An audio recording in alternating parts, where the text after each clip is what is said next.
Hello, this is a presentation on the ALevel Economics course. We'll be discussing the AQA spec, which students should be starting in September. Before I go into the finer details of the course, I'd just briefly like to discuss the aims and objectives of the course, which is on the next slide. So, the first aim and objective of the course is for students to develop an interest in and enthusiasm for the subject. Fortunately, some of our students have already done GCSE economics, so have already developed an interest, but the primary aim is for students to reinforce or develop their interest in economics, whether they've studied it or not. The second objective is for students to appreciate the contribution of economics to the understanding of the wider economic and social environment. Currently, for example, our students are looking at the economic implications of the coronavirus, which I guess sort of ties in to that. The third bullet point, develop an understanding of a range of concepts and an ability to use those concepts in a variety of different contexts. Fourthly, use an inquiring, critical and thoughtful approach to the study of economics and develop an ability to think as an economist. In order for them to do this, we really encourage them to read books, both business and economics, read news articles and journals.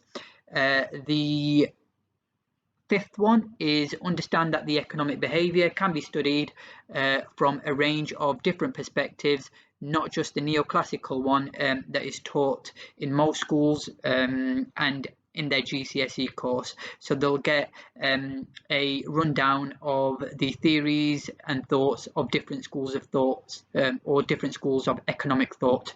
The last bullet point, develop analytical and quantitative skills together with qualities and attitudes that will equip them for the challenges, opportunities and responsibilities of adult and working life. So that's just a brief rundown of the aims and objectives of the course. Okay, so next we'll look at what learning takes place. So students will study the following topics or chapters. As you can see, there are 14 chapters spread across this slide and the next slide.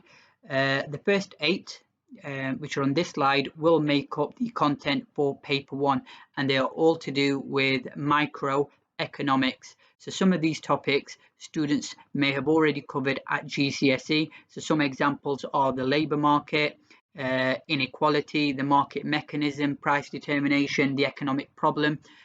So all of these make up microeconomics, and there will also be the topics that students will be assessed on for paper 1. The last 6 topics will make up the content for paper 2, and as you can see, these are all macroeconomics topics. Some of these topics students have already covered at GCSE. So for example, fiscal and supply side policies, monetary policy, the 5 key macroeconomic objectives of the government.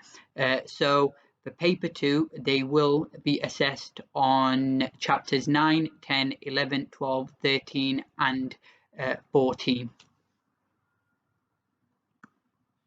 The next slide. So at the end of year 2, students will be sitting 3 papers which will make up their A-level grade at the end of their A-levels. All 3 papers will be weighted at 33.3% each. The first paper will be all microeconomics. So all the content that they covered from slides 1 to, or chapters 1 to 8 will be in that paper. The second paper will be macroeconomics. So it will be covering content in chapters 9 to 14. And then finally, the third paper will be a synopsis paper, which will cover content from chapters 1 to 14. So it could be anything from them chapters.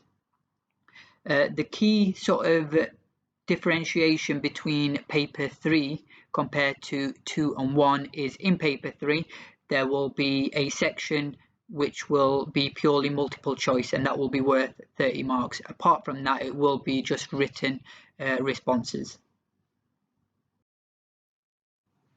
How will students be assessed internally. So students will be assessed on a termly basis, just like they usually are, and this will form their CAG. Assessment will be based on content covered in class and home learning.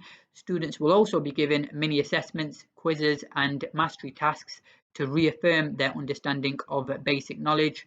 The key difference between the A-level and the IB course is there is no internal assessment, or in other words, there is no coursework or dissertation in the A-level course. It's 100% exams. And like I said, the 3 exams make up the entirety of the course. So each paper is worth 33.3% each, and that will determine their final A-level grade.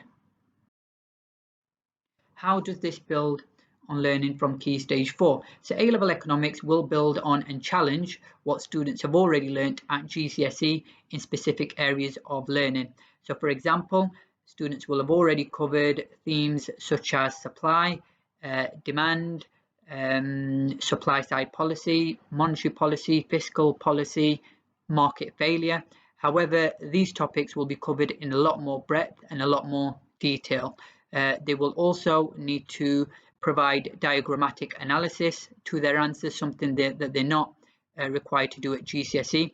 There will be a greater degree of critical analysis and evaluation of topics from GCSE. So to just give you an example of that, the highest mark question at A-level is a 25-mark question, and the main assessment criteria that examiners look at for that question is analysis and evaluation. So exam questions will be a lot longer and require more thorough analysis. There is also a greater emphasis on applying theory to real-world context. Now, the good thing about that is it's something that they've already worked on and been introduced to at GCSE, so hopefully they shouldn't find that aspect of the course too difficult. Approaches to learning. So all learning is personalised, and it's personalised to the abilities of the student, and that is pretty much how all lessons are at WSO, not just A-Level Economics ones. There's a great emphasis on flipped learning. The content of the course is so much that we can't cover it all in lessons, so some of the concepts they are going to have to go through at home and then they're going to be assessed on in lessons.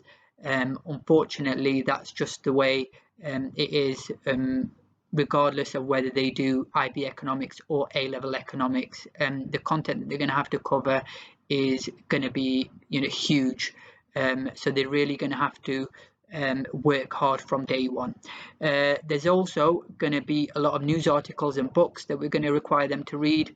There will be inquiry-driven classrooms, as there always are at WSO. The accelerated learning cycle, so the actual structure of the lessons won't change. It will be connect, activate, demonstrate, consolidate, something that they're already used to. We don't want to just develop them as learners, but we also want to develop their competencies.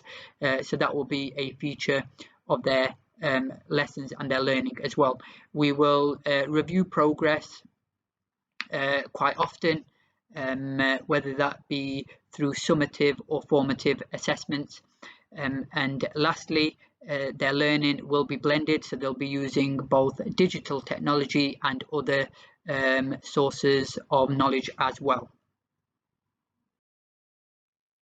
How will A-Level Economics prepare students for university? So A-Level Economics will hopefully make students independent learners, which is a good thing at WSO because they're already quite independent. They've already gained these inquiry-based and independent learning skills at a young age. So hopefully A-Level Economics will really reinforce that. The rigorous content of the course will prepare students for more advanced level of study.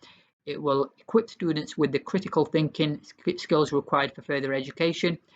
Economics in itself is quite a versatile subject, so it will open up a broader range of choice and flexibility for students.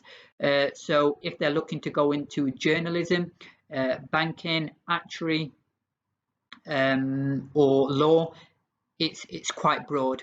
Economics will hopefully equip them with any course that they're looking to do at university. Lastly, A-Level Economics, and this question pops up quite a bit. A-level economics is recognised globally. So whether students are looking to go to university in the UK, Canada, the US, or elsewhere, the A-level economics course is recognised globally. So hopefully they shouldn't have any problems in their applications. If you've got any questions, don't hesitate to contact me. My email is u.ali_WSO@gemsedu.com. Thank you very much.